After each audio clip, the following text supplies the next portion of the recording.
Obrigada, Tainá. Bom dia a todos, bom dia, conselheiros da primeira turma da Câmara Superior de Recursos Fiscais. Estamos no ar, sessão de 4 de agosto de 2020, na parte da manhã. É uma honra muito grande fazer parte de mais uma sessão virtual. Queria fazer uma chamada rápida para ver se todos estão me vendo e ouvindo bem. Conselheiro André. Bom dia para todos, presidente. Conselheira Lívia. Bom dia. Conselheira Edeli. Bom dia, tudo ok. Conselheira Amélia. Bom dia. Bom dia. Eu tô sem vídeo, que a minha conexão tá muito ruim, Eliane. Bom dia. Bom dia, pessoal. Quem? É a Ariane? Isso. Ah, tá bom, Ariane, tudo bem. Então, só vou pedir para você desligar o microfone, tá? Que a gente está fazendo uma chamada aqui. Obrigada. Conselheira Amélia. Bom dia, presidente. Conselheira Viviane. Oi, bom dia aqui. Conselheiro Tozelli, meus parabéns antecipados já. Obrigado, presidente, na escuta aqui. Conselheiro Caio, vice-presidente da sessão. Bom dia, presidente. Bom dia a todos. Bom, eu, Andréia do Exmontob, também presidindo, presidente em exercício. Saúdo a todos e cumprimento todos os conselheiros, sabendo que temos hoje a posse do conselheiro Luiz Henrique Marotti Tozelli, da primeira turma da Câmara Superior de Recursos Fiscais. Conselheiro Jefferson. Bom dia. Bom dia, da escuta. Conselheira Mariel, bom dia.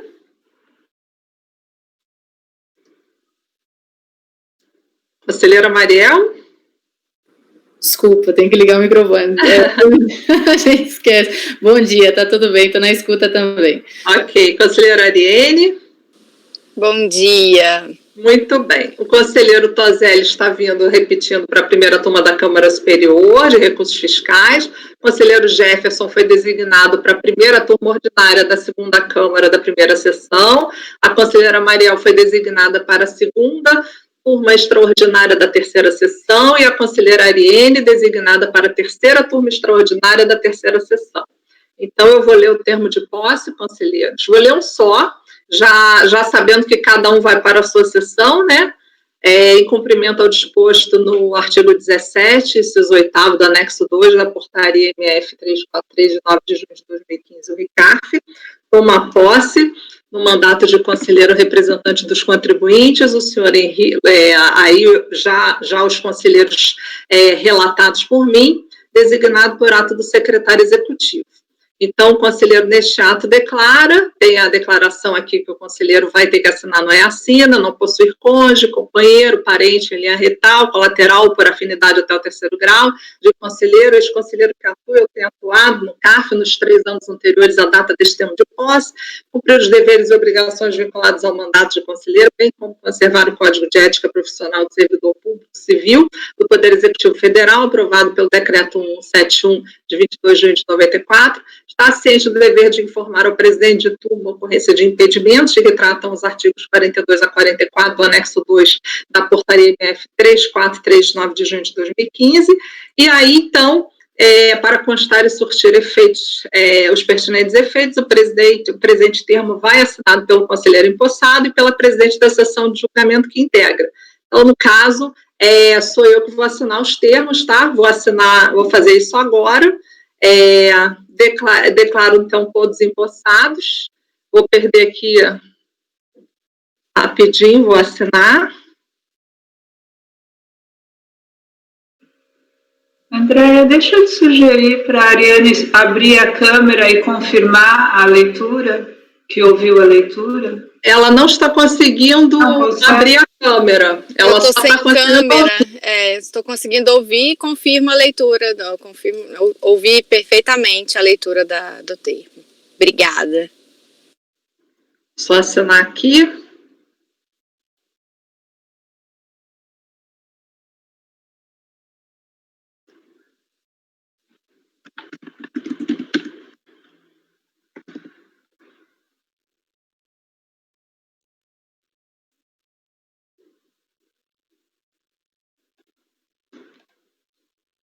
senhores empossados.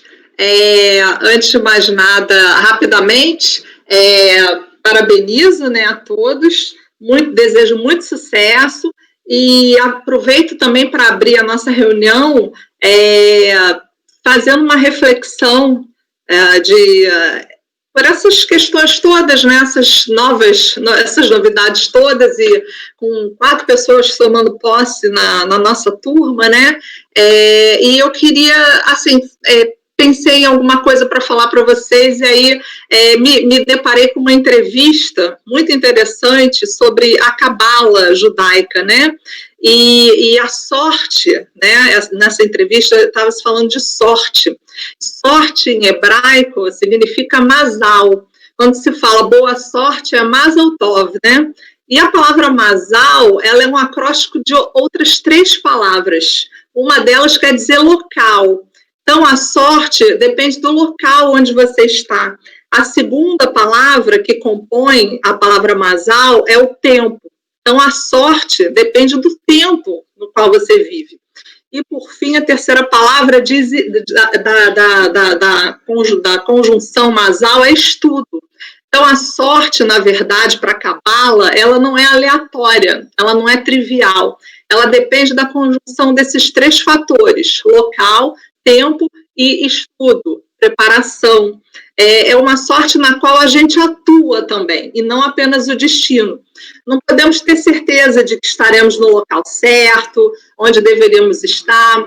Não sabemos se esse será o tempo dos nossos sonhos, dos nossos desejos, mas uma coisa sim depende de nós. Precisamos estar preparados para os nossos desejos, alinhados com o nosso projeto para a mudança. Portanto, esse é um dia especial para os senhores, e acho que para nós também que fazemos parte do CARF, essa palavra mazal, ela toma forma, seja no lugar, no tempo e no estudo que tiveram, esse tempo de preparação para todos nós, né, para os senhores especialmente, chegarem até aqui. Então, portanto, em nome da presidente Adriana, e também em nome de todos os conselheiros e o meu, presidente hoje em exercício, eu saúdo a todos e desejo muito, muito sucesso no âmbito do CARF. E Mazel Tov, boa sorte aí a todos. E queria saber se alguém quer falar, queria abrir a palavra para os conselheiros, para falarem, se tiverem vontade de falar, abrir a palavra rapidamente. Conselheiro Tozelli, por favor. Presidente, demais colegas, então, nessa linha, eu me considero um conselheiro sortudo, porque o CARF tem tudo a ver com essas 3 palavras que você falou agora: lugar, tempo e estudo na minha vida. Quando eu fui para o CARF, presidente, eu estava num momento em que eu estava muito infeliz profissionalmente, tinha acabado de ter um desfecho não muito amigável de uma empreitada de um escritório que não deu certo, e estava pensando até em largar o direito. Plantei a sementinha do CARF, e o CARF me motivou muito, me passou a certeza de que é o direito que eu quero, é o direito que eu sei, isso que eu sempre estudei. Então é engraçado que eu estava também, fisicamente, minha esposa tinha ido para outra cidade, então o CARF também conseguiu conciliar a minha vida em família, num tempo certo para eu retomar o amor ao direito, e também como fruto do estudo eu sempre me dediquei muito e continuo aprendendo. Muitos dizem que tem doutorado na academia, eu afirmo que o meu doutorado é aqui no CARF, e agradeço aí, e tenho uma tremenda honra de fazer parte aqui desse conselho, e vou levar isso para a minha vida para sempre. Muito obrigado. Obrigada, gente, Tozelli. Obrigada mesmo por fazer parte aí, estar conosco aí nessa empreitada. Conselheira Ariane quer falar. Eu queria agradecer a oportunidade. Estou emocionada com as suas palavras. Eu acho que quem percorre uma carreira e ascende ao CARF é realmente uma recompensa por anos de esforço, por anos de dedicação. Eu sou egressa do CARF, eu frequento o CARF desde 2002, quando eu ainda era estagiária e olhava para aqueles conselheiros e ficava admirada com o conhecimento, com a técnica. E cresci profissionalmente, amadureci até conseguir chegar agora nessa posição. Então, é realmente fruto de muito esforço ter chegado até aqui. Queria muito agradecer a oportunidade. Tenho pensado muito nesses dias sobre a responsabilidade de ser julgadora, enfim, o fardo que é a gente ter, às vezes até eu no meu caso, hoje já trabalho com micro e pequenas empresas, para esse público que é uma coisa que uma tributação pode ser determinante na manutenção da própria atividade da empresa. Enfim, essa responsabilidade tão grande, mas é recebida com muita satisfação e com muita empolgação, muita vontade de trabalhar, e eu espero realmente conseguir fazer o meu melhor aí com esse time que já é tão grande. Então, muito obrigada a todos. Obrigada, conselheiro. Alguém mais quer falar? Podemos? Hoje não, conselheiro Jefferson. Bom dia a todos. Quero agradecer, doutor André, pelas palavras. Achei muito bacana, assim, tem muito a ver com a carreira de todo mundo, né? Quem persegue a vida profissional, estuda, se esforça, sacrifica, né, para conseguir um melhor resultado, né, em vários aspectos, até pessoais, né. Eu também posso dizer que é uma honra fazer parte desse time, né, de experts do CARF. Era uma função que eu já tinha uma certa, eu posso dizer assim, um certo anseio já há algum tempo, né, e felizmente veio a oportunidade agora. Então, para mim também é uma honra muito grande fazer parte do conselho, né, e com a maior sinceridade vou para aprender e tentar contribuir também. Muito obrigada, conselheiro. Aí, Mariel, pode falar, Mariel. Presidente, eu vou falar rapidamente, até para não ficar muito repetitivo. Eu também queria agradecer a oportunidade, dizer que é uma honra, né, compor o conselho. São profissionais, conselheiros notáveis, eu acompanho também há muito tempo. Acredito nessa responsabilidade, ansiava também a responsabilidade de julgadora na esfera federal, e acredito que vai ser uma experiência incrível, enriquecedora, tanto do lado profissional quanto do lado pessoal, e eu espero, né, é o que eu costumo levar na vida, embora a minha, assim, não esteja, talvez, em um caminho inicial na esfera profissional, fazer o meu melhor para atender as expectativas, né, de excelência do órgão, como sempre foram. E é isso. Obrigada a todo mundo. Conselheiro André, por favor.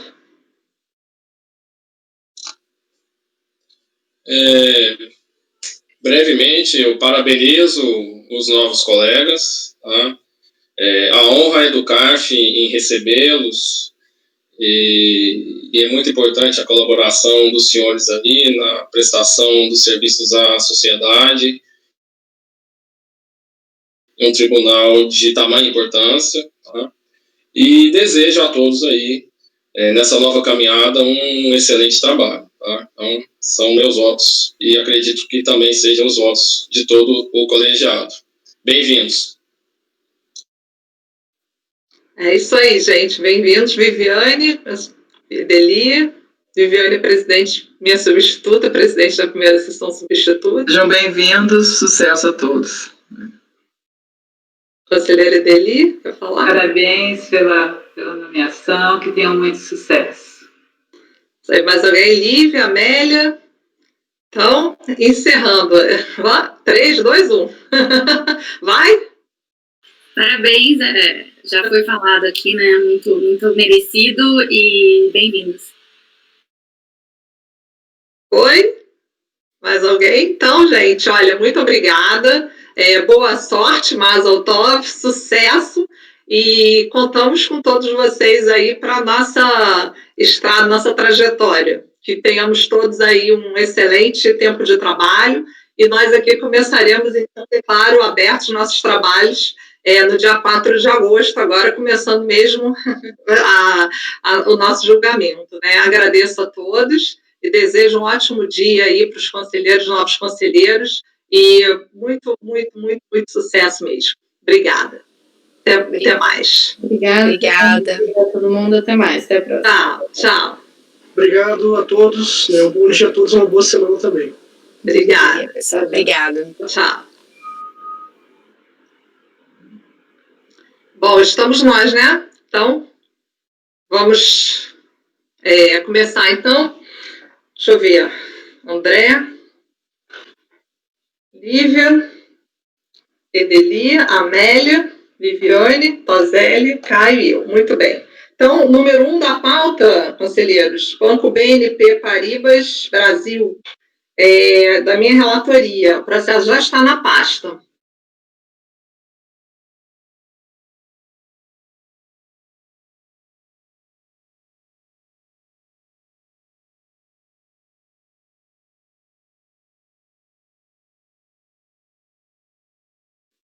Vou começar.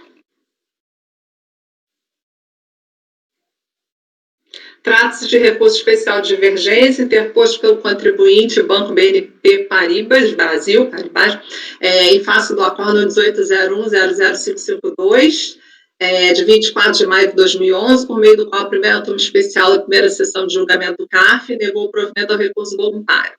O processo trata de autos de infração lavrado contra o contribuinte em razão do pagamento de CSLL relativo ao período de apuração de agosto de 2002, ter realizado em atraso, em maio de 2003, sem contemplar o valor da multa de mora. Assim, tal multa foi lançada no valor original de R$ 29.471,40. O contribuinte apresentou defesa contra o lançamento, mas a delegacia da RJ, em São Paulo, considerou improcedente, mantendo integralmente o lançamento. Contra a decisão da DRJ, o contribuinte interpôs recurso voluntário, ao qual foi negado provimento nos termos do acórdão já citado. A decisão, assim emendada, normas gerais de lei tributária, denúncia espontânea, multa moratória, normas gerais de inconstitucionalidade, aqui transcrita, a ementa, certificado da decisão, o contribuinte apresentou recurso especial com o intuito de demonstrar a existência de divergência jurisprudencial entre o acórdão recorrido e uma série de acórdãos paradigmas. Eu citei aí, são 5 paradigmas a respeito do afastamento da multa de mora pela denúncia espontânea. Segundo o recorrente, o acórdão questionado decidiu no sentido de que o Instituto da Denúncia Espontânea, previsto no 138 do CTN, não teria o condão de afastar a cobrança da multa de mora, mesmo em situações como a dos presentes autos, em que o tributo foi integralmente pago, acompanhado dos respectivos juros de mora, antes da confissão da dívida ao fisco e antes de qualquer procedimento de fiscalização. Já as decisões paradigmas, diante de hipóteses fáticas semelhantes às dos presentes autos, teriam concluído que deve ser aplicada à lide o entendimento exposto pelo STJ no julgamento do RESP 1149022/SP, sob o rito do recurso repetitivo, no sentido de que não prevalece a cobrança da multa de mora por atraso no pagamento, quando a denúncia espontânea é acompanhada ou precedida do respectivo pagamento. O contribuinte defende a necessidade de reforma do acórdão recorrido com base nos seguintes argumentos.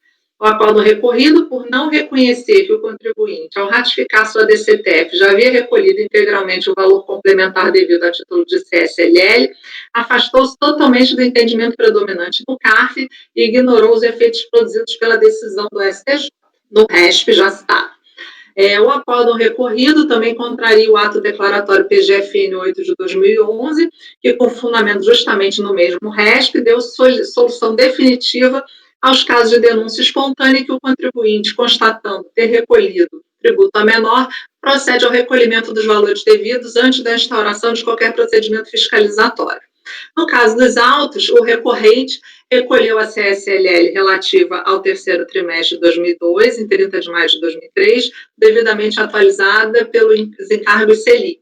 Apresentou o DCTF retificador em 9 de nove de 2004, na qual fez constar o valor complementar devido e já pago a título da CSLL.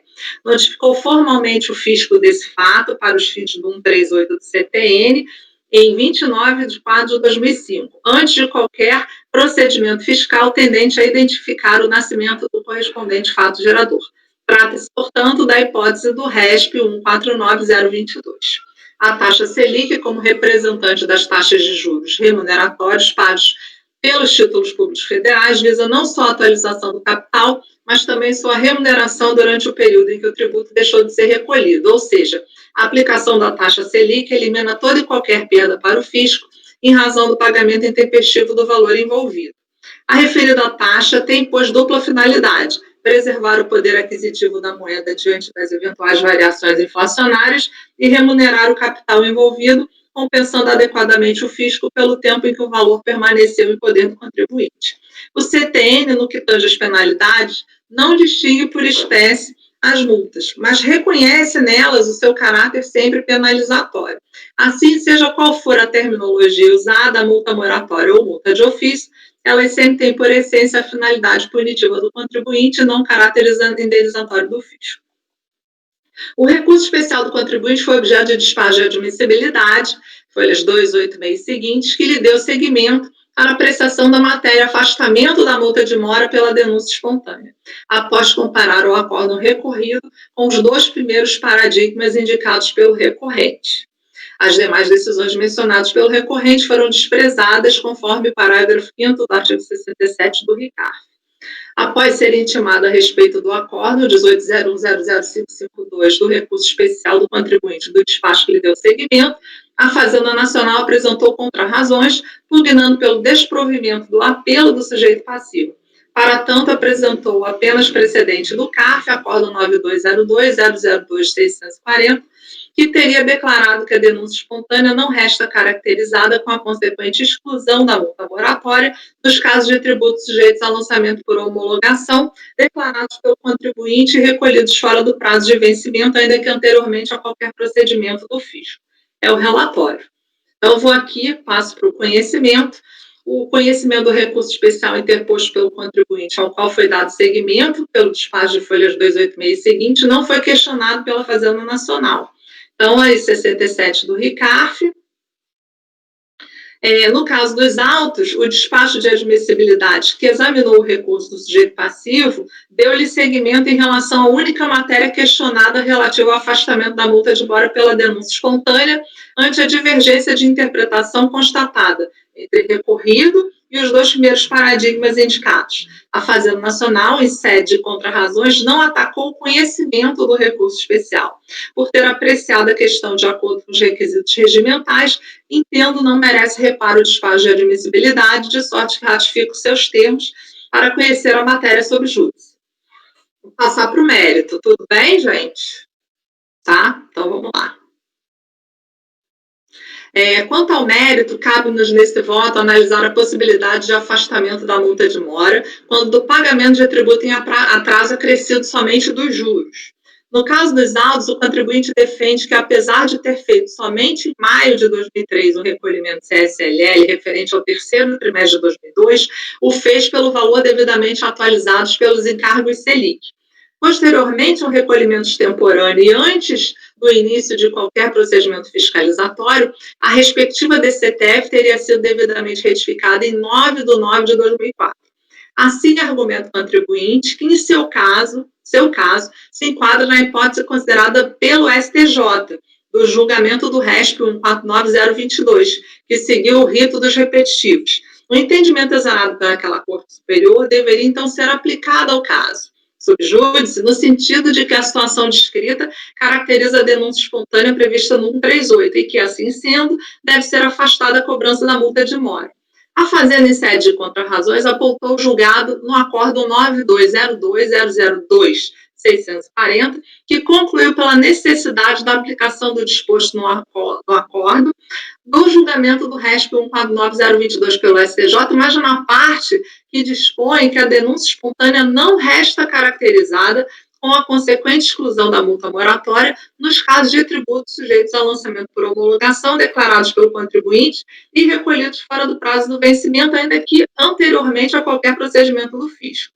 Pois bem, o RESP 149022, a que ambas as partes se referem, foi julgado pelo STJ, sobre o rito dos recursos representativos de controvérsia repetitiva, previsto no 543C da Lei 5.869 de 73, CPC, então vigente.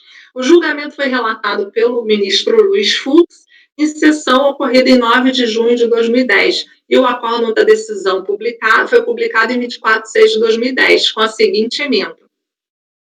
Aí, ao final, aqui é processual civil, recurso especial, aí é denúncia espontânea, exclusão da multa moratória, cabimento, né? Aí vem o item 1.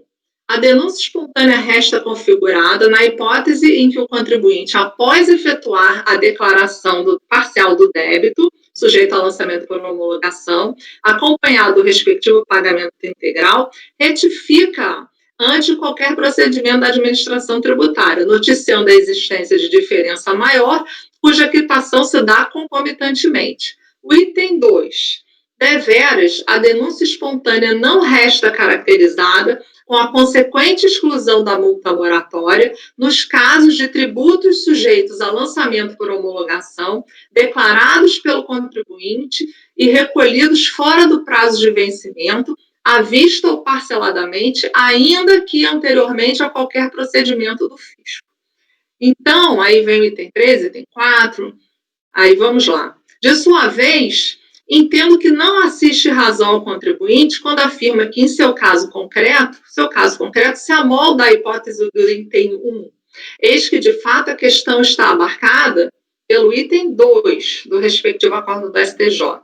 Concluo, assim, que deve ser aplicado ao caso o entendimento cristalizado na referida decisão, nos itens 1 e 7, conforme determinação do parágrafo 2º do artigo 62 do RICARF. Fica vedado aos membros da turma do CARF afastar a aplicação ou deixar de observar decreto sob fundamento de inconstitucionalidade as decisões definitivas de mérito do STF, do STJ, naquela questão, né, dos 543C, também do CPC. Nessa hipótese, entendeu o STJ que não resta configurada a denúncia espontânea. Questão análoga foi decidida no acordo 9101-004-460, de 10 de outubro de 2019, de relatoria da conselheira Cristiane, bem como o processo da minha relatoria, 9101-004-589, de 4 de dezembro de 2019. Assim, em linha com a decisão do STJ e com o que foi decidido naquelas oportunidades por essa Câmara Superior, conclui-se que não resta caracterizada a denúncia espontânea e a consequente exclusão da multa de mora, visto se tratar de tributo sujeito a lançamento por homologação, declarado pelo contribuinte em DCTF e recolhido fora do prazo de vencimento. Desse modo, voto por conhecer do recurso especial e, no mérito, negar provimento. É o meu voto. Tudo certo? Podemos votar? Conselheiro André? Senhora presidente, acompanho a relatora. Está bem clara a situação descrita aqui. Há, sim, um pagamento extemporâneo, desacompanhado de multa de mora. O voto deixou bem claro aí o descompasso dessa situação com as hipóteses previstas do repetitivo do STJ. Eu só gostaria de apresentar uma sugestão para a relatora, porque eu fiz uma rápida leitura na ementa, e a ementa estava me induzindo a um entendimento. Era só para retificar a ementa. É só essa sugestão. Tá? Mas acompanhe a relatora com essa sugestão de um ajuste na ementa para deixar mais claro o posicionamento exposto no voto. Perfeito. Obrigada, conselheira. Conselheira Lívia. Só para entender, pela interpretação, então, o contribuinte teria que apresentar, nesse caso, né, apresentar a DCTF e recolher, só que, e se ele tivesse apresentado a DCTF e recolhido, aí seria denúncia espontânea, é isso? Pelo item 1, né, aí vamos voltar lá no repetitivo do STJ. Porque o repetitivo do STJ, ele dá ele traz essas duas possibilidades. A denúncia espontânea, ela fica configurada na hipótese em que o contribuinte, após efetuar, ele tem que avisar alguma coisa. Declarar parcialmente o débito. Isso está sujeito ao lançamento acompanhado do respectivo pagamento integral. E aí retifica antes de qualquer procedimento, noticiando a existência da diferença. O que aconteceu aqui foi justamente que ele não pagou a multa de mora. Então, ele fica em atraso. Se ele tivesse feito a declaração, mesmo que em atraso, e aí retificado, o problema ele estava em atraso e não acertou, e não pagou, ficou devendo a multa de mora. Porque aí também ele só recolheu os juros. Então, ele está em atraso. Quando está em atraso, incide a multa de mora. Então, ele não faz, eu não posso aplicar denúncia espontânea para ele. Está devendo ainda. Acho que o André quer falar. Fala, André.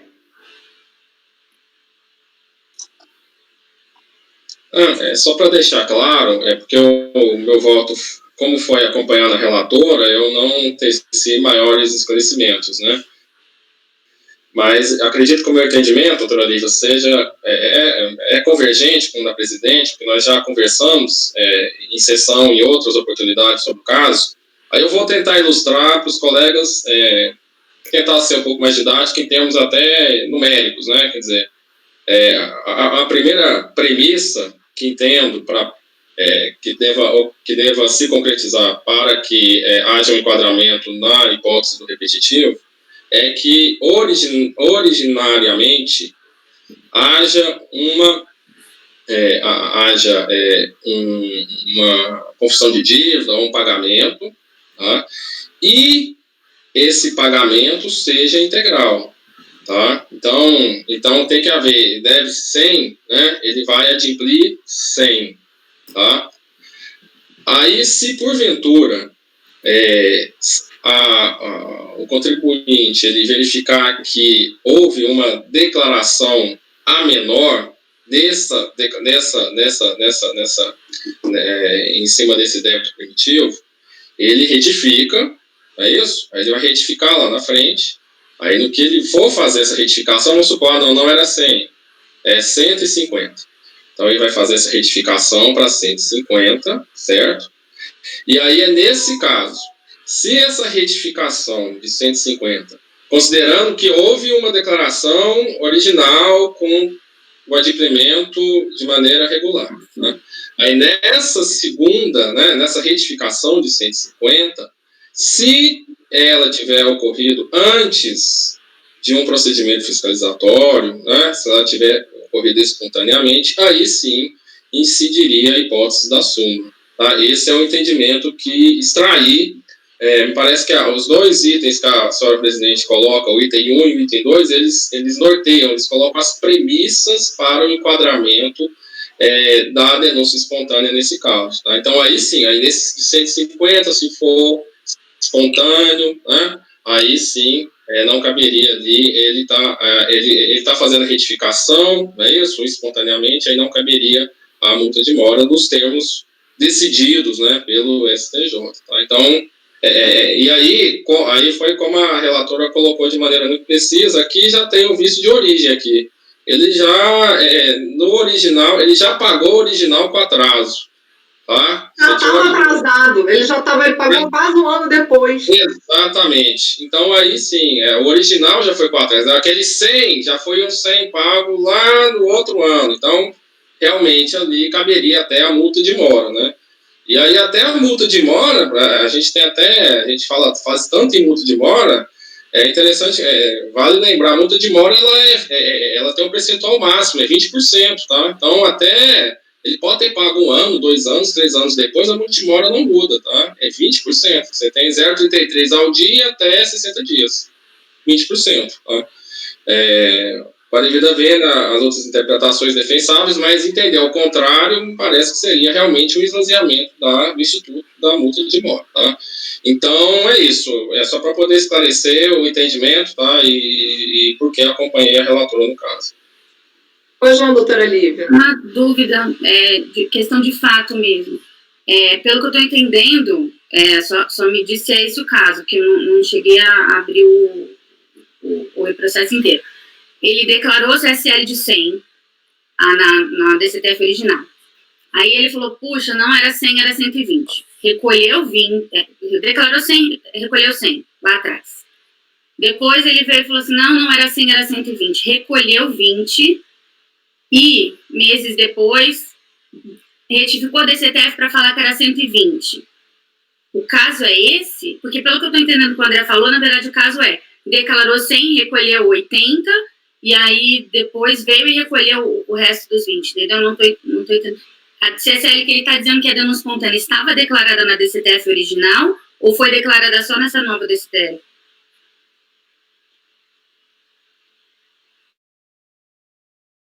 Peraí, que eu deixo eu ligar o microfone aqui. Vamos lá.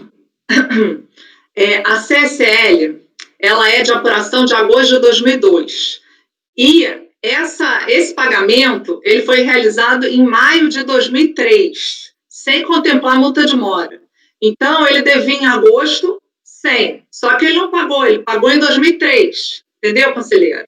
Essa é a questão.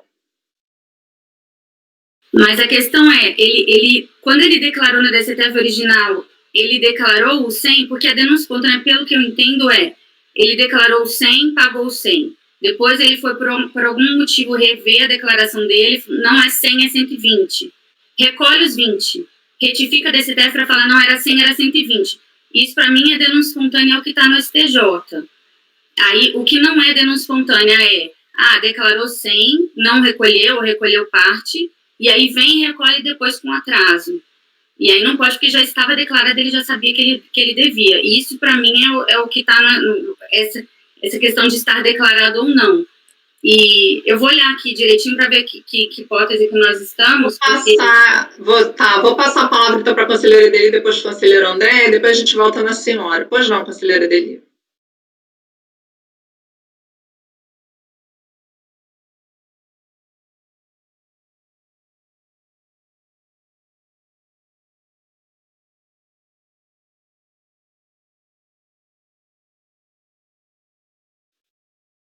Ela tá ajeitando o computador. Pode falar, conselheiro André, enquanto a doutora Edeli ajeita o computador. Microfone, isso. Mas a doutora Edeli está me ouvindo? Só para saber. Tá, a doutora Edeli está te ouvindo. Não, só para deixar mais claro, o caso aqui, ele trata de um pagamento de agosto de 2002, tá? Vencimento de agosto de 2002, e ele foi realizado em atraso em maio de 2003, sem contemplar o valor da multa de mora, conforme consta no relatório. Então, ele tinha 120, quanto que ele tinha que pagar? Não, quer dizer, devia 100, deveria pagar 20 de multa de mora, não é isso? E fora os encargos na Selic. Pronto. Ele não pagou 120, ele pagou 100. Então, nesse caso aí, já há vamos dizer assim, um vício na origem. Logo aí você entende, pela leitura do precedente da STJ, aqui você já tem um desenquadramento na hipótese posta. Tá? Por quê? Você devia, ou pagamento em atraso, incide encargos, juros de mora e multa de mora, em tese, tá? E foi feito em atraso, então deveria ter pago 120 mais juros de mora, pagou 100. Então aqui já, o caso posto pelo STJ, e repito mais uma vez, seria um caso em que ele tivesse adimplido esse pagamento CCLL relativo a agosto de 2002, tivesse sido tempestivo, não é isso? Então, ele viu, olha, a minha CSLL, apuração, dessa estimativa mensal, agosto de 2002, eu devia 100. Fiz o adimplemento tempestivamente, certo? E aí, lá na frente, constatou-se que não, olha, minha estimativa não era 100, era 150.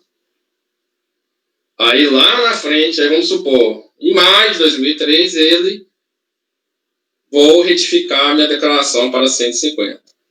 Aí, nessa retificação, aí sim, de acordo com o entendimento do precedente do STJ, se essa retificação não tivesse sido espontânea, não caberia a incidência dos juros moratórios. Então, aqui no caso, entendi que já há, logo no ponto de partida ali, você já tem um adimplemento com atraso da apuração original, da apuração primitiva. Então, aí já fugiria da hipótese posta, parece, aí a leitura nossa, assim, do item 1 e 2 do STJ, assim, parece que foge das premissas colocadas no precedente. E mais, acrescento que a palavra concomitante no item 1 ela é muito importante. Não houve concomitância. né? E ele já estava em atraso ab início, ele fez o pagamento posterior e a declaração só foi apresentada em 2004 à retificadora. Então, quer dizer, o ITU está totalmente fora da situação aventada. Conselheira Deli, por favor.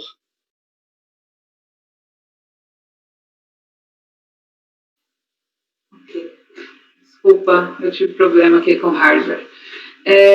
Eu só ia esclarecer, eu já tinha passado os autos inteiros, e esse caso é excepcionalmente claro, né, o que não costuma acontecer nos casos de denúncia espontânea. Na parte, a parte que está sendo exigida é débito que não estava declarado antes, foi pago em atraso, depois foi apresentado o DCTF retificadora para fazer essa declaração, e a gente consegue ver isso tudo claramente porque é auto de infração de DCTF, que diz que a exigência decorre da DCTF retificadora. Esses casos, eles não são claros normalmente, porque como a jurisprudência foi sendo construída, né, o posicionamento do STJ foi construído ao longo desse processo, né, desse marco temporal, dos marcos temporais onde se localizou esse fato que a gente está decidindo. Então, esse contribuinte vem durante impugnação e recurso voluntário, alegando que pagou em atraso, não incluiu a multa de mora e que comunicou ao fisco o pagamento do débito. Só no recurso especial é que ele vem dizer, quando a jurisprudência do STJ já está consolidada, é que ele vem dizer, eu retifiquei a DCTF. Né, e aí ele completa as circunstâncias fáticas e estabelece a divergência em relação ao posicionamento da segunda turma da Câmara Superior claramente. E por isso é possível ver. Agora, em relação a esse acréscimo que o André faz, né, dentro das premissas dele de julgamento, que é que o débito tenha sido parcialmente declarado e pago antes, né, para depois só uma parcela suplementar ser paga posteriormente, isso também está demonstrado no processo, porque ela traz dois DARFs, o DARF do pagamento da parcela inicial que ela pagou no vencimento sem o acréscimo da multa de mora, e depois esse DARF da parcela suplementar que ele informa na retificadora e paga em atraso. Né? Não há informação no processo de que esse primeiro débito que ele pagou tenha sido declarado em DCTF, mas ele não foi objeto de exigência, né? Então, é de se supor que tenha sido declarado em DCTF, sim. Mas o caso excepcionalmente, né, eu falo dentro de todos aqueles que nós já julgamos de DCTF, esse é de habilitação claríssima do repetitivo do STJ.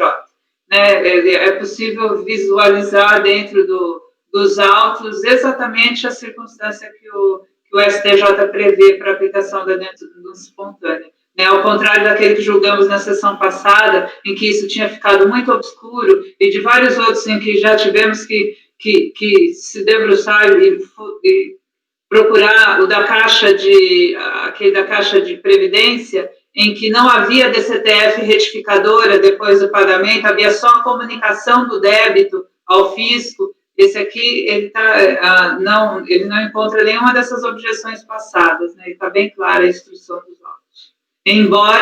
Embora as decisões não tenham tratado disso, né, porque são decisões anteriores à discussão do STJ, mas quando ela vem em recurso especial, já com a situação, com a jurisprudência do STJ consolidada, ela traz todos os parâmetros necessários para demonstrar que essas eram as circunstâncias desde a origem.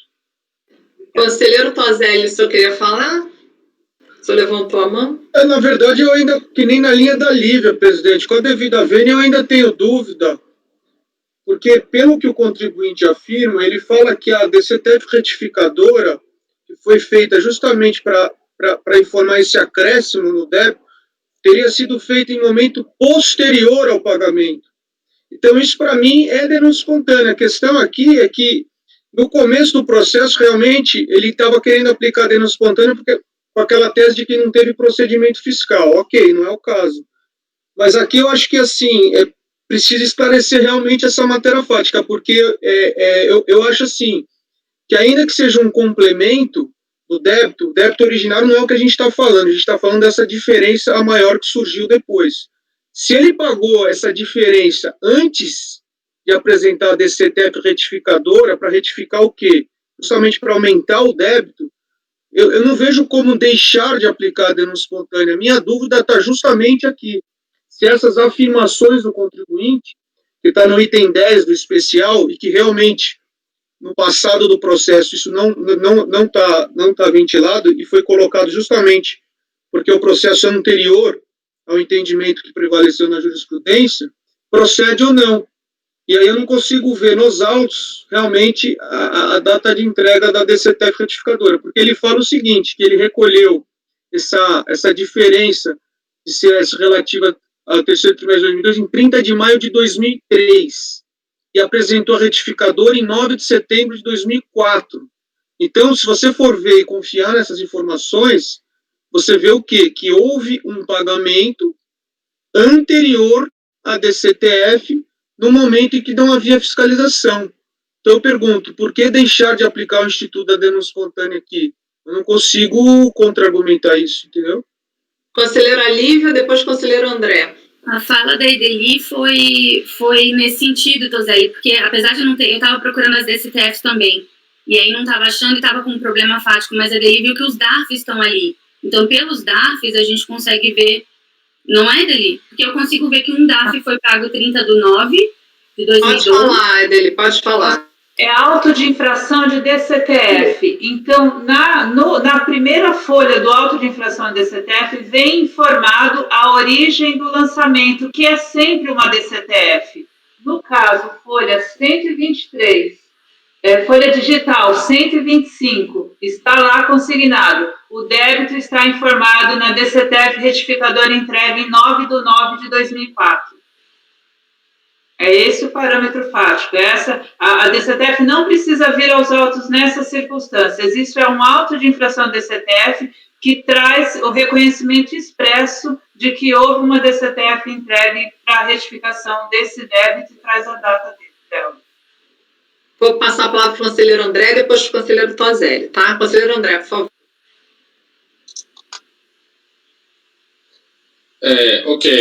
Só para deixar bem clara a posição, inclusive dizer que a minha posição e que também o voto da relatora se enquadra perfeitamente aqui ao entendimento que tenho a respeito do assunto. Eu tenho aqui, então, os DARFs estão no processo, eu localizei os DARFs aqui também, tá? Tenho na folha 121, e aí é aquilo que disse anteriormente. Eu tenho um DARF com valor principal de R$ 147.357, tá? Esse DARF, o período de apuração 31 de agosto de 2002, tá? O vencimento dele, 30/9 de 2002, e o pagamento, pelo menos é o que consta ali no campo, autenticação, DARF quitado no Tesouro Nacional em 30/5 de 2003. Tá? Então, assim, nessa linha de pensamento, de entendimento, que tem convergente com a relatora, tá? Aqui já há um vício de origem, tá? Que é o seguinte, você já tem de plano, tá? Uma quitação em atraso. Tá? Quitação que foi em atraso, tá? Foram recolhidos encargos moratórios, constam aqui os encargos moratórios, 19.706, agora o valor da multa, 0. Tá? Muito claro. Tá? E aí, então, aqui já há, esse DARF, no entendimento que tem, que extrai do precedente da STJ, ele aqui já afasta a hipótese posta naquele precedente. Porque agora, realmente, aí depois, aí você tem o outro DARF, e que ele faz uma retificação, né, ele retifica a maior, não é isso? Né, ele faz essa retificação, faz o pagamento, e sem a multa. Tá? E aí busca o enquadramento ali no precedente do STJ. Então, assim, estamos diante dos... o que eu quero deixar bem claro, estamos todos diante das mesmas premissas fáticas. Os fatos estamos convergentes, estamos entendendo. Os fatos aqui, tá? Aqui o que realmente estamos diante de premissas jurídicas distintas, tá? Então, como disse, esse primeiro DARF aqui já é conclusivo para o meu entendimento, tá? Então, qual seria a hipótese de... então, me explique, nesse caso dos autos, como ele se enquadraria a denúncia espontânea. era esse primeiro DARF ter sido quitado tempestivamente, tá? Se eu tivesse esse primeiro DARF da folha 121, o valor principal de 147.357, quitado tempestivamente, aí realmente, indo ao segundo DARF, pago, retificado, pago, né? Com a retificação ali devida do valor ali, aí eu entenderia sim que estaríamos diante da hipótese posta no STF. Mas aqui, então, só para deixar bem claro, premissas fáticas convergentes, jurídicas aqui, que realmente não são divergentes, né? É natural no colegiado. Conselheiro Tozelli, por favor, pode falar. Não, é muito esclarecido, realmente não na verdade, eu entendi o racional aí, porque como ele sempre esteve em mora com aquele débito, não vem me falar agora que um complemento de débito é algo autônomo, sujeito à regra da denúncia espontânea. Eu entendi o racional e concordo, já antecipo que eu concordo mesmo, não é, porque você não pode isolar, na verdade, não é um débito autônomo próprio que foi quitado, ele é o quê? Era um complemento de um débito que já estava em mora. Você entendeu, Lívia, a diferença? Então, aqui é interessante esse caso, eu nunca peguei um caso desse, porque a denúncia espontânea, ele é o quê do débito? Se você complementa algo que já estava em mora, é meio estranho você falar que aquele pedaço não está sujeito a multa, sendo que o que você já declarou originariamente, você não pagou no prazo, né? Aqui não tá certo, entendido, obrigado. Podemos continuar a votação ou tem mais algum questionamento? A DCTF, então, foi entregue 9/9/2004, a retificadora, né? Perfeito. 9/9/2004, DAF, com vencimento 30/9/2002, foi pago em 30/5/2003, sem multa. Então você cai exatamente no repetitivo, só que do lado de tributo que estava declarado e não pago, que é aquele artigo da 9430, 9532, sei lá, então artigo 60 lá, que fala exatamente isso, o tributo declarado, não pago, deve multa de mora. E a STJ até julgou, né, que ele não está em desacordo com o 138, exatamente porque ele está declarado. Então, acho que esse caso aqui, eu não... O contribuinte só está afiado, só para entender o raciocínio do contribuinte, ele só está se baseando, então, na tese de que ele recolheu antes de procedimento fiscal, então ele poderia, mesmo assim, aplicar a denúncia espontânea, é isso. Só pra gente... Tá. Eu só vou com a relatora pelas conclusões, porque eu tenho parâmetros um pouco mais estritos. Até apresento declaração de voto para dizer exatamente por que eu estou indo, só para deixar claro que eu votei fui voto vencido nos acordos que foram citados ali também. Então, só para esclarecer isso, eu vou apresentar a declaração de voto. Ok. Conselheira Edeli, como vota? Com a relatora. A conselheira Amélia, como vota? Eu também voto com a relatora, mas pelas conclusões, com as mesmas da Lívia. Perfeito, conselheira. Conselheira Viviane, como vota? Eu vou votar com a relatora pelas conclusões. Ok. Conselheiro Tozelli? Eu acompanho a relatora. Conselheiro Caio? Com a relatora, me filiando às conclusões da conselheira Lívia. Bom, então vamos lá. Foi por unanimidade, conhecido por unanimidade, e no mérito foi negado provimento por unanimidade pelas conclusões Lívia, Amélia, Viviane e Caio. As conclusões, a conselheira Viviane, suas conclusões são as mesmas da conselheira Lívia?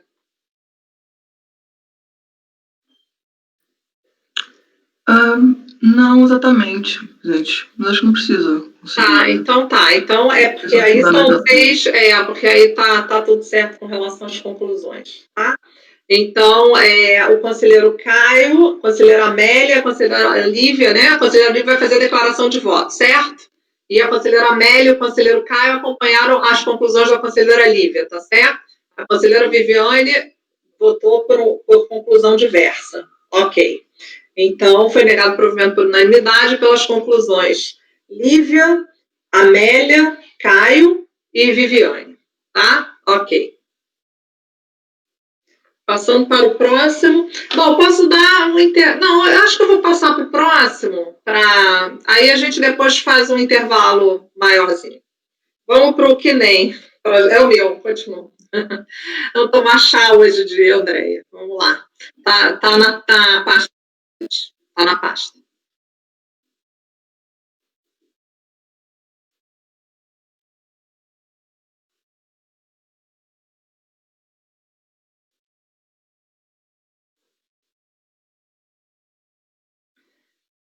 Bom,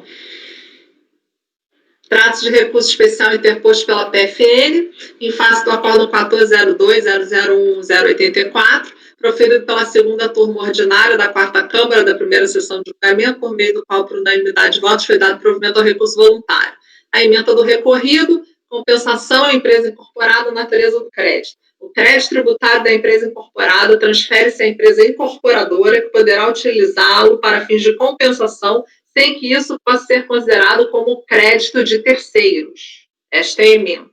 O recurso especial fazendário volta-se contra o fato do acórdão recorrido ter decidido dar provimento ao recurso para homologar a compensação, por considerar comprovadas as retenções, sem fazer qualquer ressalva quanto à apuração da certeza e liquidez do crédito, após superada a questão das retenções. Ao passo que o acórdão paradigmático apresentado no acórdão 301.00725, apreciando a situação fática semelhante em que se discutiam os supostos créditos de empresa incorporada, decidiu que, por após afastado o impedimento referente aos créditos oriundos de incorporação, dar provimento parcial ao recurso para determinar que a Delegacia da Receita Federal do Brasil e jurisdição do contribuinte prossiga na apreciação da compensação declarada, especialmente no que toca à liquidez e certeza dos créditos. Por meio do exame de admissibilidade do recurso especial, o recurso foi admitido.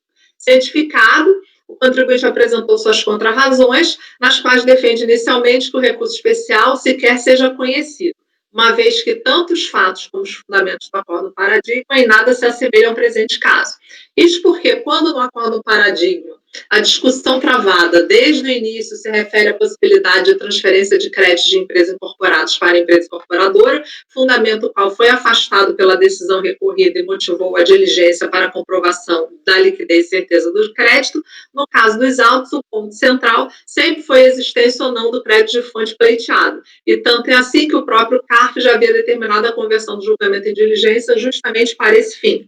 Assim, enquanto no paradigma não tinha havido nenhuma diligência para viabilizar a comprovação da liquidez e certeza dos créditos, no caso dos autos já houve essa diligência, sendo esta outra diferença entre os fatos analisados em cada acordo. E no mérito defende que, mesmo que conhecido o recurso, não deveria ser provido pelas mesmas razões expostas, acrescentando ainda que foi somente quando da realização da diligência solicitada pelo CARF nos presentes autos que a autoridade administrativa, sem ter qualquer fundamento para infirmar a liquidez e certeza do crédito de fonte pleiteado, levantou a impossibilidade da recorrida utilizar o referido crédito por ser uma parte deste oriundo de empresas incorporadas pela recorrente. Entendimento este, o qual foi afastado pela decisão recorrida. Aduz que não há dúvidas, portanto, de que a liquidez e certeza dos créditos já restou demonstrada nos presentes autos. É o relatório. Então, o recurso é tempestivo. Entretanto, em face das alegações formuladas em contrarrazões relativas à ausência de demonstração da divergência jurisprudencial alegada, deve-se averiguar inicialmente se o recurso deve ou não ser conhecido. Numa análise preliminar feita em sede de admissibilidade do recurso pelo presidente da Câmara recorrida, de fato, o que ocorre é que, apesar das decisões entre recorrida e paradigma serem semelhantes, os seus efeitos é que são divergentes. O recorrido não determinou o retorno dos autos à unidade de origem para verificação da certeza e liquidez do crédito, enquanto no paradigma o colegiado decidiu pelo retorno para esta verificação. Verifica-se nesse cotejo, a meu ver, não consistir divergência entre a decisão recorrida e a paradigmática. O fato das conclusões serem divergentes, sendo que a matéria tratada é semelhante. Ora, ambas concordam que não há óbice algum a que os créditos tributários oriundos de empresas incorporadas sejam aproveitados pela incorporadora. A divergência entre as decisões se dá apenas quanto à providência final determinada, enquanto a decisão paradigmática decidiu dar apenas parcial provimento ao recurso com o retorno dos autos à instância administrativa para apuração da liquidez e certeza dos créditos, a decisão recorrida decidiu dar integral provimento ao recurso voluntário. Neste caso, e não obstante ser prescindível a demonstração específica de qual seria o dispositivo da legislação tributária que estaria sendo interpretado de forma divergente pelo CARF, também não vislumbro qual seria o arcabouço jurídico que estaria sendo tratado, objetivando evitar-se a indicação de decisões divergentes em face de situações normativas estranhas à lide objeto do recurso. A divergência jurisprudencial se caracteriza quando os acórdãos recorrido e paradigma, em face de situações fáticas similares, conferem interpretações divergentes à legislação tributária, o que não entendo ser o caso em análise, pois as situações fáticas similares possuem a mesma interpretação, diferenciando-se apenas na consequência e não no âmago da matéria.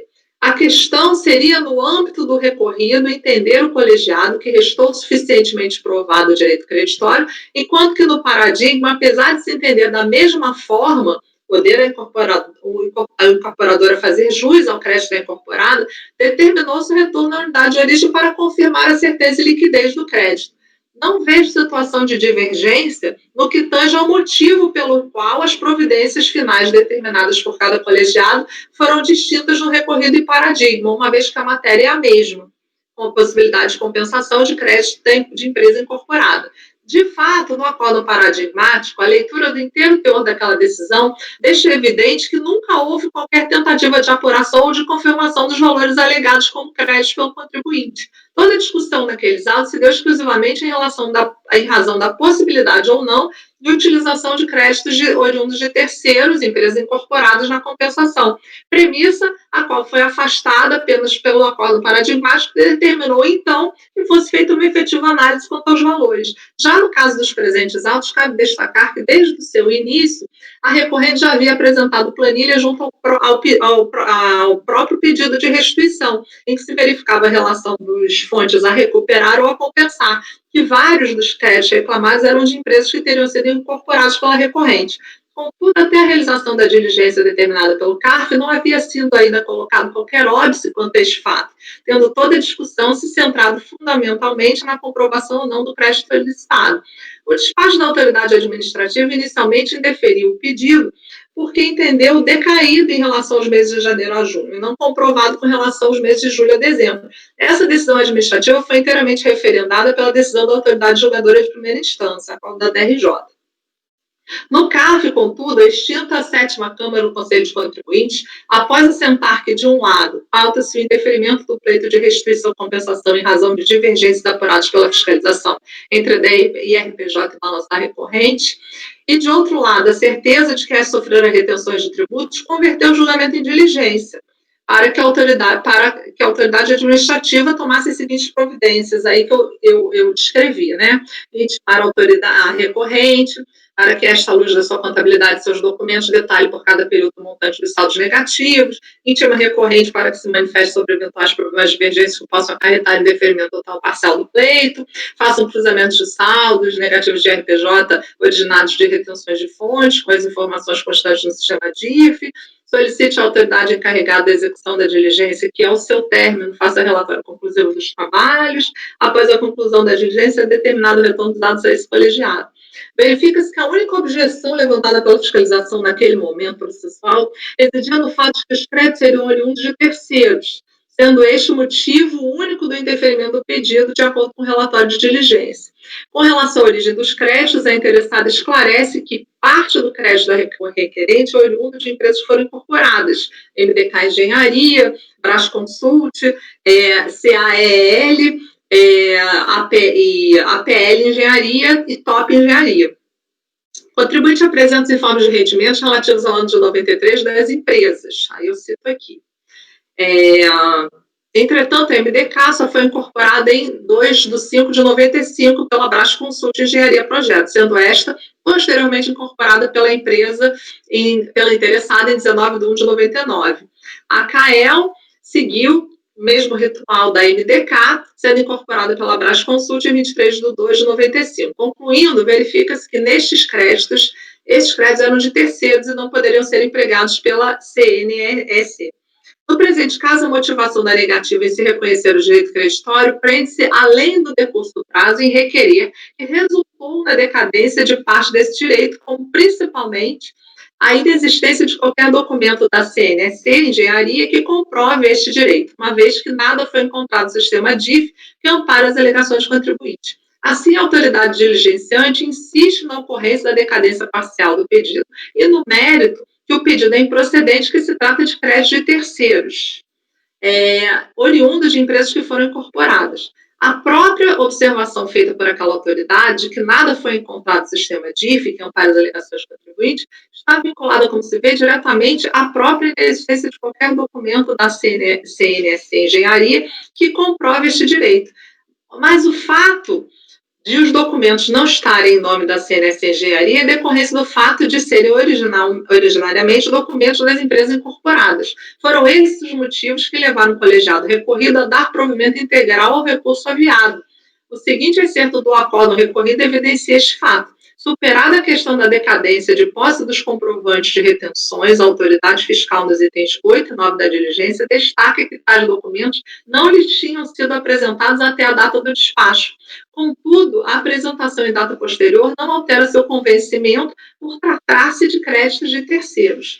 Não é demais lembrar que, enquanto no acordo paradigmático, o colegiado entendeu pela necessidade do retorno à unidade de origem para a confirmação da certeza e liquidez do crédito, até aquele momento processual nunca antes verificado quanto ao seu montante e suficiência, no acordo recorrido, o colegiado entendeu que a prova deste direito havia sido feita de forma suficiente, não subsistindo os dois únicos motivos de direito apontados pela autoridade fiscal para negar o pedido. Para mim, portanto, isso seria uma consequência e não um motivo determinante da divergência ora suscitada.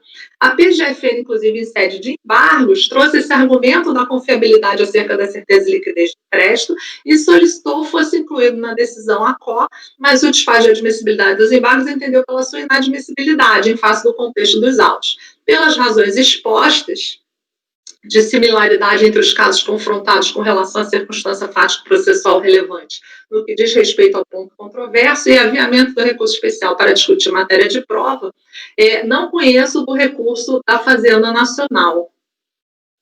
Então, no meu entendimento, a questão aí, ela é consequência de uma situação posterior, e não o âmago da questão. Quer dizer, para mim, não há divergência de interpretação. A interpretação converge entre os dois acórdãos. O problema é a conclusão que os acórdãos confrontados suscitam são diferentes, mas o âmago é a mesma situação. Então, eu não vi aí como conhecer do recurso da Fazenda, nesse sentido, tá? Para mim, a conclusão difere da matéria que eu devo apreciar para dirimir o dissenso jurisprudencial. Então, eu, de início, entendi isso e gostaria de antes votar o conhecimento para a gente prosseguir, porque eu não sei como é que vai ficar a votação. Vocês já estão preparados para votar? Pode, conselheiro André?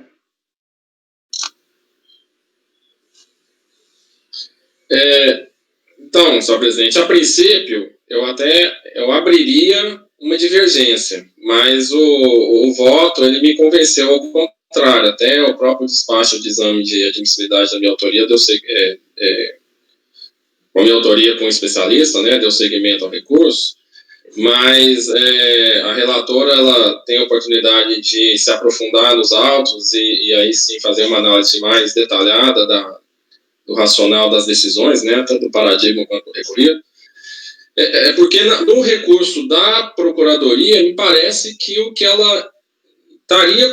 É um recurso que está um pouco aberto, mas, mediante uma interpretação, você conseguiria extrair que o que ela está dizendo que no recorrido considerou-se, não houve uma devolução dos autos, né, para a Turmacor, para fazer uma devida análise de liquidez e certeza do crédito, e no paradigma teria ocorrido essa devolução. Mas para se firmar essa convicção, foram tomadas em considerações particularidades específicas de cada um dos autos, e a dos presentes autos aqui não se encontram no paradigma. Então, acompanho a relatora, reformo o meu posicionamento posto no despacho de exame de admissibilidade, tá? Para não conhecer o recurso. Ok. Conselheira Lívia, como voto? Eu entendi a questão assim, o recorrido diz, não pode aproveitar crédito de incorporada. Não, pode. Pode aproveitar crédito de incorporada. Pode. O paradigma diz, pode aproveitar crédito de incorporada. Aí eles são coincidentes. A questão o recorrido fala, pode aproveitar e homologo, diante de uma diligência que eu ainda não achei as falhas. A diligência foi anterior, tem uma diligência antes. O relator diz, olha, eu até, no final do recorrido, ele fala assim, olha, eu até queria uma diligência, mas eu fui ver outra coisa. Colegiado. Aí, no final, ele conclui que ele, então, homologa. Mas já tem uma diligência antes, em que a autoridade fiscal, ela diz, olha, a questão mantenha o meu entendimento, porque esses créditos aqui são de terceiros. E aí o recorrido vem e fala, não são de terceiros, esses créditos aqui é de incorporada, e o contribuinte, sendo incorporador, ele tem direito de utilizá-lo. Então, está perfeito. Então, quanto a essa questão, está bem claro, assim, não é crédito terceiro, é crédito de incorporada, crédito de incorporada pode. Ambos dizem que pode. A questão é a conclusão. O recorrido diz, pode, então vou homologar a compensação, e o paradigma diz, pode, mas eu preciso olhar outras coisas além disso. E eu acho que aí eles divergem... Aí é questão de prova. Aí foi o meu entendimento. Assim, eu precisaria só olhar a diligência para ver se por acaso, porque a gente tem a questão de como é crédito de R-fonte, né? Pode, tá, ok, pode, ambos dizem que pode, não controvérsia aqui que pode, nem a Procuradoria está dizendo que não pode, então essa não é a questão.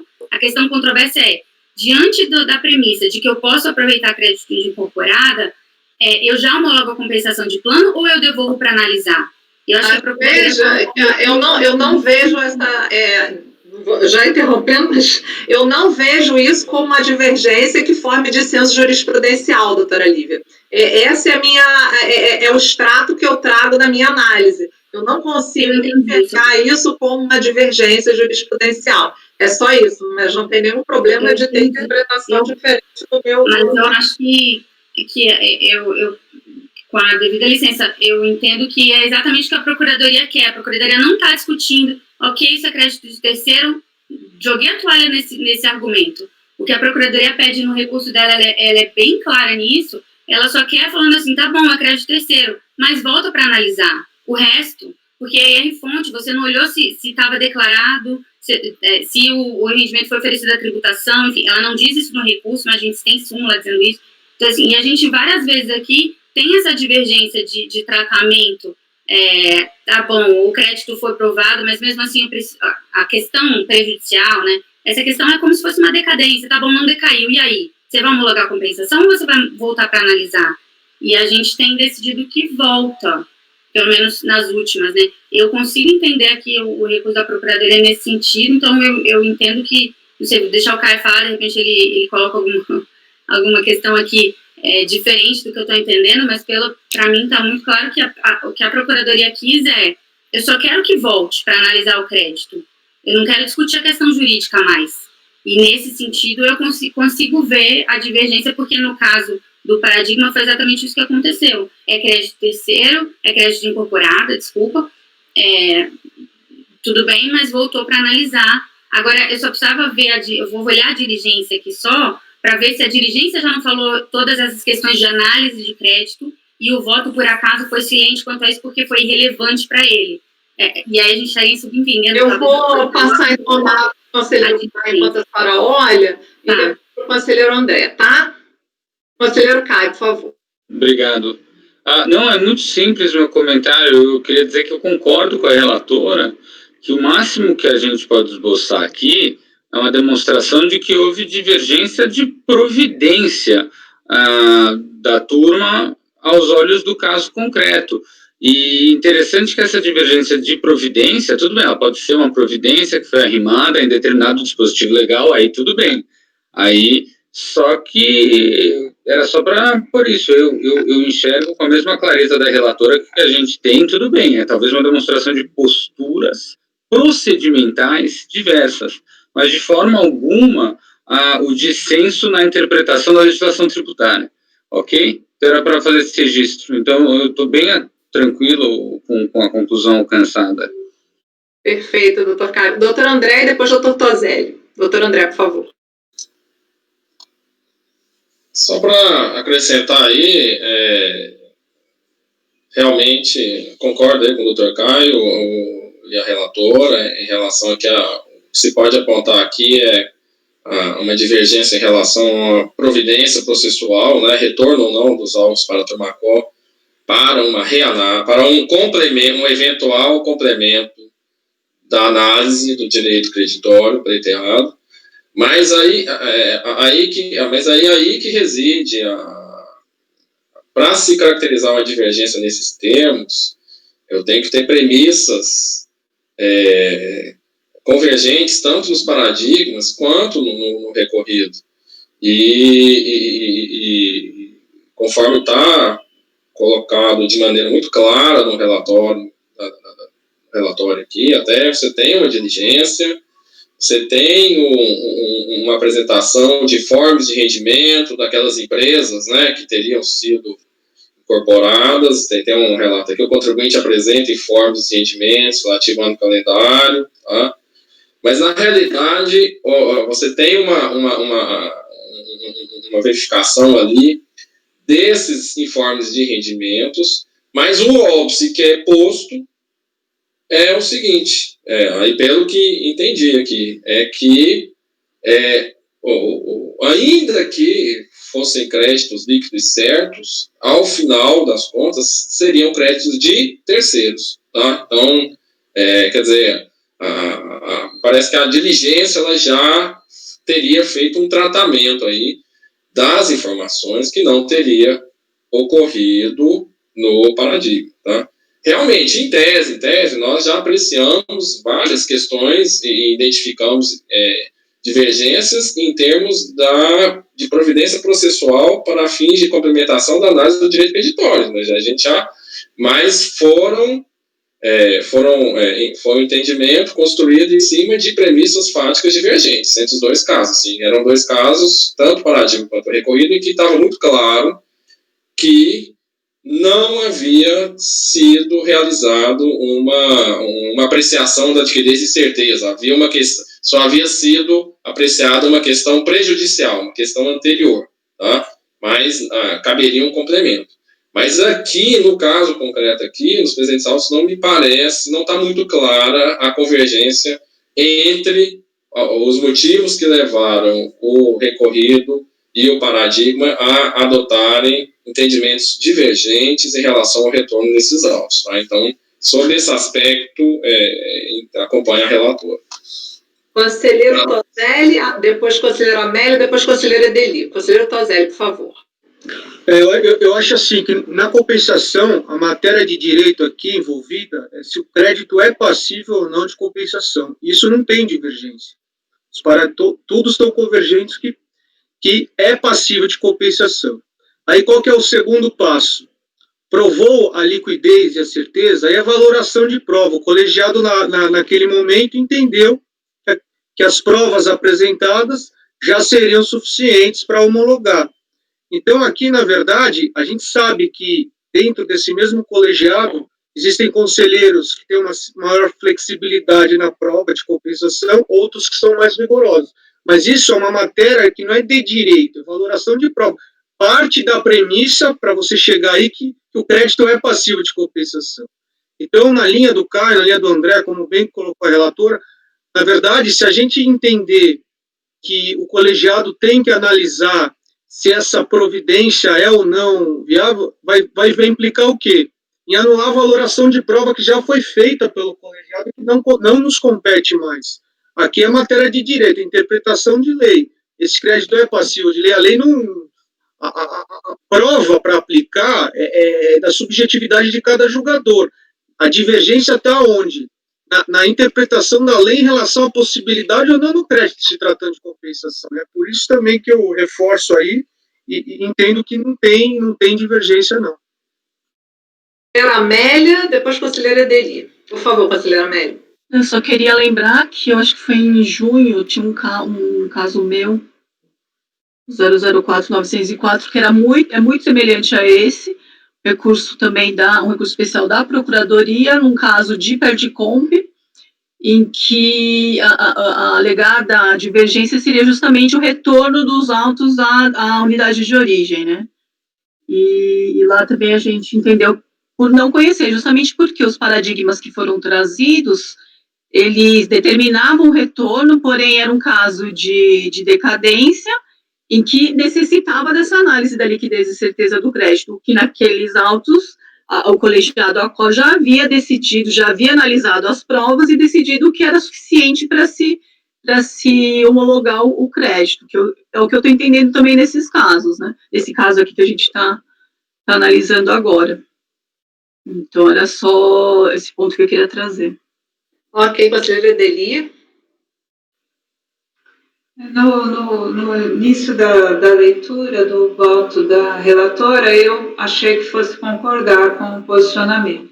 Mas, depois eu voltei e comparei aqui as circunstâncias e eu também, nós já julgamos vários casos de divergência quanto ao retorno, né, já nessa composição. Pode ter essa circunstância que a Amélia coloca, mas esse caso aqui eu vejo similitude suficiente para conhecer do recurso, porque, embora tenha tido uma diligência, o resultado final da diligência é no sentido de que esses créditos não podem ser utilizados porque eles são de terceiros. E essa resposta sem verificação da existência dos créditos, ele coloca esse processo na mesma condição, na condição fática bem semelhante do paradigma em que a objeção por ser crédito de terceiros surge já no início da análise da compensação pela DRF. Então, estamos aqui diante de dois colegiados que, analisando uma objeção posta quanto à admissibilidade de um crédito que viria de incorporada, classificando-o como crédito de terceiro, no paradigma, o conselheiro relator analisa, conclui que o crédito de incorporada não é de terceiro e agrega o parágrafo final do voto dizendo que, em sede de compensação, há necessidade de aferição de liquidez e certeza, que não foi apreciada em momento algum, em face dessa questão de impossibilidade de compensação de crédito de terceiros. Por isso, dou provimento parcial ao recurso voluntário para que a delegacia prossiga na apreciação desse direito creditório, enquanto no recorrido ele dá provimento ao recurso voluntário, dizendo eu até pensei em fazer uma nova diligência, mas o colegiado me convenceu do contrário. Então, superada a questão posta de que esse crédito não é de terceiro e é passível, eu dou provimento ao recurso voluntário. E a Procuradoria embarga esse acórdão dizendo, você não pode dar provimento ao recurso porque você deve verificar a necessidade de se verificar a liquidez e certeza desse crédito. E a resposta que é dada a ela, esses embargos são rejeitados e o presidente diz, olha, eu não tinha que decidir isso porque a autoridade local pode fazer essas verificações e, se for o caso, agora embargar esse acórdão para que, eventualmente, a gente reforme esse entendimento.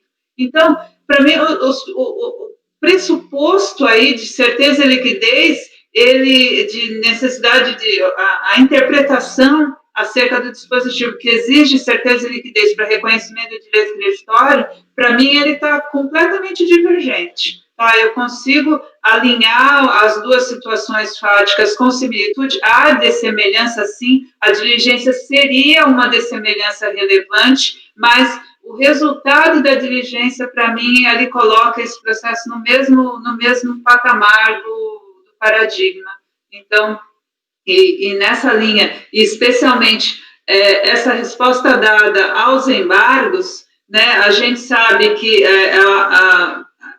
ele pode não ser uma solução adequada, porque a delegacia não pode tomar essa resposta de provimento ao recurso voluntário como reconhecimento de direito creditório, ignorando essa complementação de análise feita em sede de despacho de admissibilidade de embargos, e ainda que ela tome conhecimento disso, ela fica dependente da oposição de embargos regularmente, dentro de prazos, né, que são estabelecidos aqui, e com grande possibilidade, ela não vai conseguir ter um embargo acolhido para a complementação de eventuais objeções à certeza e liquidez desse crédito para reconhecimento, para a homologação da compensação. Então, eu acho que há, sim, claramente uma interpretação bem divergente da legislação procedimental que subjaz à necessidade de certeza e liquidez do direito creditório para fins de homologação. Eu vejo a situação, acaba alinhando praticamente os casos, e aí chego à divergência jurisprudencial acerca da interpretação dessa legislação. Podemos continuar a votação? Alguém quer vista? Como é que vocês querem continuar? Podemos continuar a votação do conhecimento? Doutora Lívia? Doutor André já votou? Confirma? Doutor André confirma a posição? Conselheira Lívia, como vota? Pode falar. Tá, então, para mim, o voto tá claro no sentido de que é crédito de terceiro, não é crédito de terceiro, é crédito incorporada, logo homologo. Olhando a diligência, finalmente achei aqui, folha 849, ela só fala que é crédito, na linha da fala da Edelino. Ela é crédito de terceiro, não analisou a certeza e liquidez do crédito. Então, só ficou nessa premissa de não que era o objeto da diligência que o Moisés, aqui o relator do voto recorrido, ia pedir de novo, né? Então, para mim, a divergência está bem clara no sentido de retorno ou não retorno ante a questão de ser crédito de incorporada e isso poder ser crédito. Então, abre a divergência nesses termos, então, presidente. Ok. Conselheira Edeli? Com a divergência. Conselheira Amélia, como vota? Com a relatora. Conselheira Viviane, como vota? Vou acompanhar a divergência, presidente, vou conhecer. Acho que Edeli caiu, hein? Ih? Bom, Edeli já votou, né? Deixa eu só dar 2 minutos para passar para o conselheiro Tozelli. Rapidinho.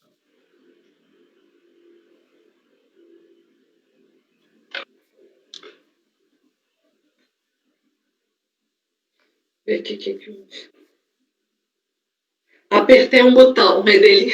Já está voltando. Fechou tudo.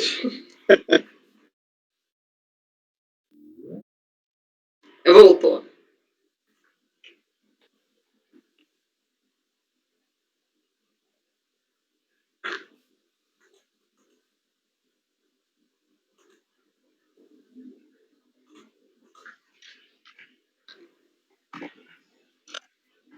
Saiu. Ela estava cinza. Agora voltou. Tá verde, agora tá bom. Conselheiro Edeli, eu vou passar a votação para o conselheiro Tozelli, tá?